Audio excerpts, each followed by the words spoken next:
시편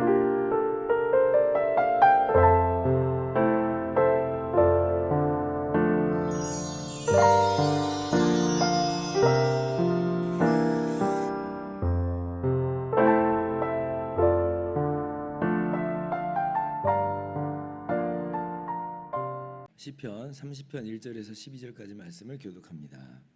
여호와여, 내가 주를 높일 것은 주께서 나를 끌어내사 내 원수로 하여금 나로 말미암아 기뻐하지 못하게 하심이니이다. 여호와 내 하나님이여, 내가 주께 부르짖음에 나를 고치셨나이다. 여호와여, 주께서 내 영혼을 수월에서 끌어내어 나를 살리사 무덤으로 내려가지 아니하게 하셨나이다. 주의 성도들아, 여호와를 찬송하며 그의 거룩함을 기억하며 감사하라. 그의 노염은 잠깐이요 그의 은총은 평생이로다. 저녁에는 울음이 깃들일지라도 아침에는 기쁨이 오리로다. 내가 형통할 때에 말하기를 영원히 흔들리지 아니하리라 하였도다. 여호와여, 주의 은혜로 나를 산같이 굳게 세우셨더니 주의 얼굴을 가리심에 내가 근심이 하였나이다. 여호와여, 내가 주께 부르짖고 여호와께 간구하기를 내가 무덤에 내려갈 때에 나의 피가 무슨 유익이 있으리요. 진토가 어떻게 주를 찬송하며 주의 진리를 선포하리이까. 여호와여, 들으시고 내게 은혜를 베푸소서. 여호와여, 나를 돕는 자가 되소서 하였나이다. 주께서 나의 슬픔이 변하여 내게 춤이 되게 하시며 나의 베옷을 벗기고 기쁨으로 띠띠우셨나이다. 이는 잠잠하지 아니하고 내 영광으로 주를 찬송하게 하심이니 여호와 나의 하나님이여, 내가 주께 영원히 감사하리이다. 아멘. 할렐루야. 하나님의 크신 은혜와 평강이 오늘도 변함없이 여러분 가운데 가득 넘치기를 주님의 이름으로 축원합니다. 오늘 시편 말씀을 보면 표제어가 있지요. 다윗의 시 곧 성전 낙성가라라고 하는 그런 표제어가 붙어 있습니다. 근데 이제 성전 낙성가다라고 하니까 좀 의아한 마음이 들어요. 왜냐하면 오늘 말씀이 성전 낙성하고 뭐 무슨 상관이 있는가 이런 생각이 들잖아요. 오늘 시편 말씀을 딱 읽었는데 이게 무슨 성전 낙성하고 무슨 상관이 있지? 왜냐하면 성전 낙성이라고 하면 일반적인 이해 속에서는 그 성전을 다 짓고 나서 건물을 구약 시대 때 성전을 다 짓고 나서 그 다음에 이제 찬양하는 게 성전 낙성가잖아요. 근데 그런 모습이 잘 엿보이지 않는다는 거죠. 그래서 어떤 학자들은 이제 이게 원래 다윗 개인의 시인데 다윗 개인의 어떤 삶의 정황 속에서 나온 시인데 후대에 이제 성전 낙성가로 사용을 했다. 뭐 이렇게 보는 학자들도 있습니다. 또 하나 이제 성전 준공이 그러면 다윗 시대에 있었나 한번 또 생각을 해보게 되죠. 성전은 솔로몬 왕 때 지어져요. 다윗 왕 때 지어지지 않습니다. 그러니까 다윗이 성전 낙성가를 지었다라고 하기에는 좀 많이 이게 어려움이 엿보인다라고 하는 거죠. 그런데 그렇게 이제 성전 낙성가의 의미를 너무 좁혀서만 보지 말고 좀 넓혀 본다면 충분히 다윗이 성전 낙성가를 이제 지을 수 있다라고 생각이 되는 경우들이 있죠. 왜냐하면 솔로몬 왕 때 지어졌지만 사실은 성전을 짓고 싶다라고 이야기하면서 하나님께 나아갔던 사람은 솔로몬이 아니고 다윗이었죠. 근데 다윗이 지으려고 했는데 이제 하나님께서 막으셨기 때문에 그 아들 솔로몬 때 이제 이루어질 거라고 하셨기 때문에 다윗은 준비만 합니다. 그러니까 준비를 하지만 그러나 솔로몬에 의해서 성전이 지어질 것을 어떻게 보면 이미 내다보고 있는 상황 속에서 성전 낙성가를 충분히 이제 지을 수 있다. 이제 이렇게 생각을 할 수가 있어요. 그렇게 본다면 이제 성전 낙성가다. 그리고 이제 다윗이 성전 낙성을 바라보고 시편을 지금 지었다라고 할 때 그 경우를 한번 좀 따져보면 세 가지 경우 중에 하나가 아닐까 이렇게 생각을 해볼 수가 있습니다. 첫 번째는 다윗이 이제 언약궤를 예루살렘으로 이제 모시는 그런 일이 있었잖아요. 이미 이제 그 모세 시대 때 있었던 장막은 아마 블레셋과의 전쟁 속에서 다 회파됐던 것 같고 이 언약궤만 블레셋 땅에 갔다가 다시 돌아오는 우리가 금요 철학기도 때 지금 함께 말씀을 나누고 있는데 블레셋 땅에 돌아왔다가 지금 이스라엘 한 사람 개인의 집에 들어가 있는 거예요. 아비나답이라고 하는 사람의 집에 지금 이제 언약궤가 있는데 그 언약궤를 예루살렘 다윗이 있는 그 왕궁이 있는 도성으로 모시고 나중엔 예루살렘에 이제 성전을 지을 것이기 때문에 미리 이제 모셔다 놓는 그 사건을 우리가 딱 떠올려 볼 수가 있을 거예요. 그리고 이제 또 어떤 사건이 있냐면 이제 이 아라우나의 타작 마당을 이제 준비하는 다윗이 그런 일이 있습니다. 그 아라우나의 타작 마당에 이제 정확하게 성전이 세워지거든요. 그러니까 그런 경우도 충분히 있을 수 있겠다라고 우리가 생각을 해볼 수가 있겠잖아요. 그래서 우리가 오늘 뭐 성전 낙성의 의미를 전혀 빼고 시편을 읽어도 괜찮아요. 충분히 우리에게 도전이 되고 또 의미가 있고 그렇습니다. 그런데 오늘 저는 이제 그 표제 그대로 함께 그 배경을 나누면서 살펴보려고 합니다. 그래서 이 말씀을 통해서 또 우리에게 주시는 하나님의 귀한 은혜의 말씀을 깨닫기를 바라고 우리의 찬송이 더욱더 힘있게 또 하나님께 올려지는 귀한 시간 되기를 바랍니다. 자, 그럼 1절부터 3절까지를 보면 자, 다윗이 지금 엄청난 환난과 어려움에 빠졌었던 그런 상황인 줄 우리가 알 수가 있죠. 1절 보면 나를 이제 끌어내사 내 원수로 하여금 나로 말미암아 기뻐하지 못하게 하심이니라. 그런 걸 보니까 지금 이제 구덩이에 빠진 것 같은 어려움이 있었다는 것이잖아요. 2절 보니까 또 하나님께서 나를 고치셨다라고 지금 기록하고 있어요. 그러니까 뭔가 지금 뭐 육신의 병이 있든지 뭔가 마음의 병이 있든지 굉장히 어려운 상황 속에서 있었는데 그런데 하나님이 고쳐주신 것이다. 3절을 보면 하나님께서 내 영혼을 수올에서 끌어내서 살리셨고 무덤에 내려가지 아니하게 하셨다. 수올이라고 하는 것은 밑바닥이잖아요. 어떻게 바닥이 없는 듯한 그러한 밑바닥까지 내려가는 그러한 모습입니다. 사실 이제 죽음을 의미하는 건데 바로 그 죽음 같은 그러한 상황에 빠졌었는데 하나님께서 건져내셨다는 것이 1절부터 3절이에요. 그러니까 시편 기자가 이 다윗이 굉장히 어려운 상황 가운데 있었던 것을 우리가 알 수가 있죠. 그러면 다윗이 왜 이런 어려움 가운데 있게 됐는가라고 할 때에 그것이 다름 아니라 그것은 하나님의 노여움 때문이었다라고 하는 것을 우리가 또 알 수가 있어요. 5절 보니까 자 그의 노염은 잠깐이요라고 하여 하나님의 노염이 있었다는 거예요.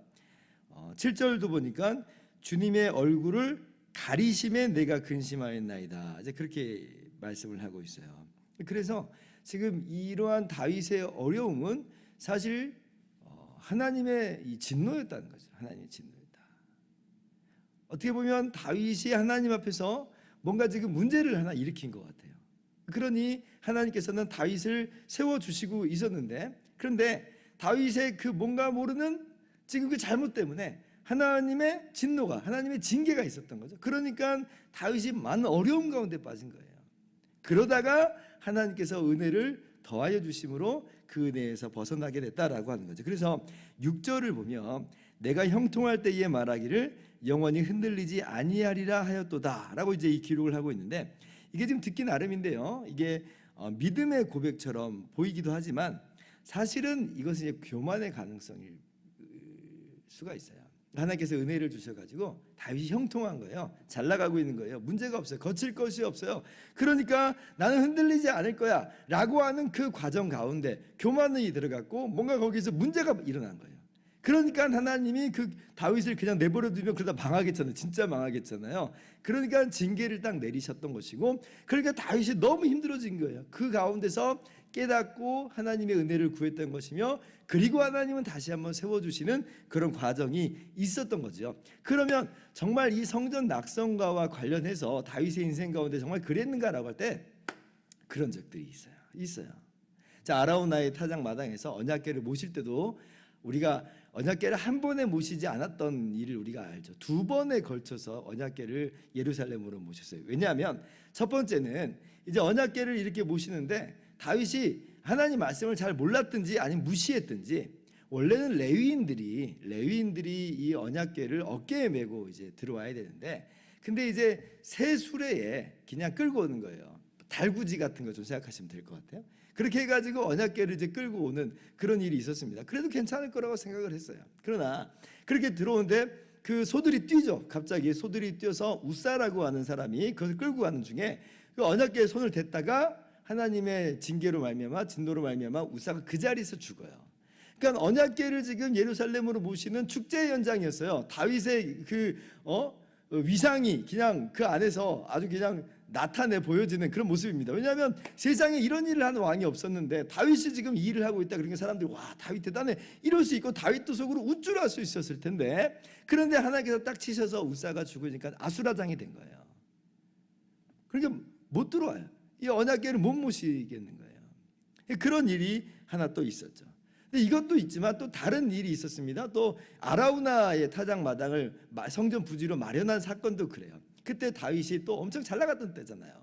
그러니까 마음에 교만이 있어가지고 인구 조사를 하게 돼요. 이스라엘 사람들이 얼마나 되는가, 군인을 얼마나 내가 모을 수 있는가, 내가 얼마나 큰 나라를 이뤘는가, 어쩌면 우쭐한 마음이 든 거예요. 신하들이 말렸어요. 아니, 그러지 않아도 됩니다. 하나님께 더 크게 해주실 것입니다. 아니, 그래도 인구 조사를 해라 라고 다윗이 명령을 내려요. 그리고 인구 조사를 딱 하니까 그게 하나님 보시기에 아니었던 거죠.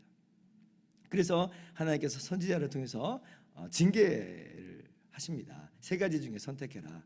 네가 지금 7년 기근을 너희 나라가 맞이할 것인지, 아니면 네가 10달 동안 원수에게 패해서 도망 다닐 것인지, 아니면 3일 동안 전염병이 있을 것인지 선택하라. 이런 이제 이야기를 해요. 그때 다윗이 딱 깨달은 거예요. 아이고, 내가 교만했구나. 깨달았어요.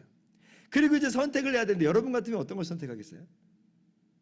한번 각자 우리 마음 가운데 나 같으면 이거 선택하겠다라고 하겠는데, 다윗은 내가 하나님의 손에 빠지기를 원합니다. 하나님 긍휼이 크시니 하면서 하나님의 긍휼을 의지하면서 3일 동안 전염병이 있기를 선택합니다.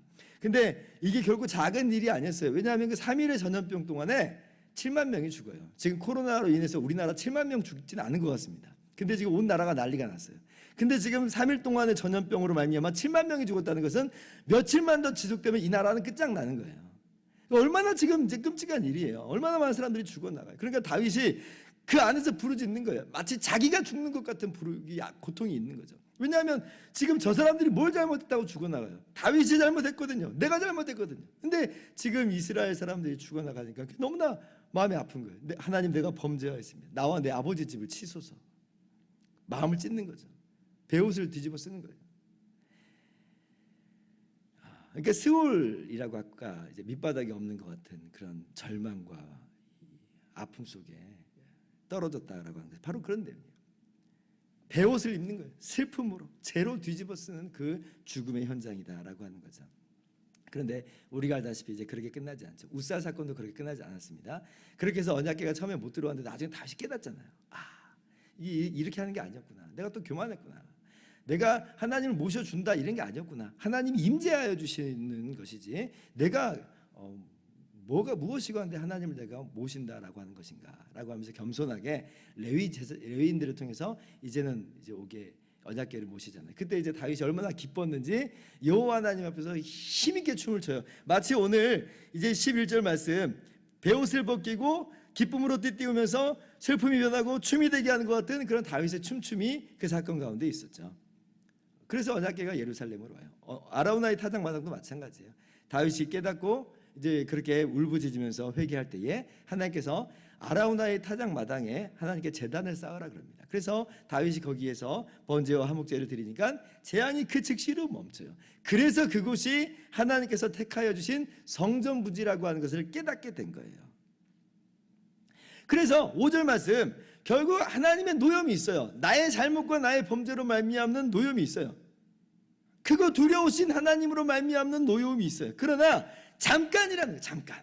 이것이 우리를 죽이고 멸망시키고자 하는 게 아니고 오히려 우리를 올바른 길로 두시고자 하는 하나님의 징계의 손길이었다.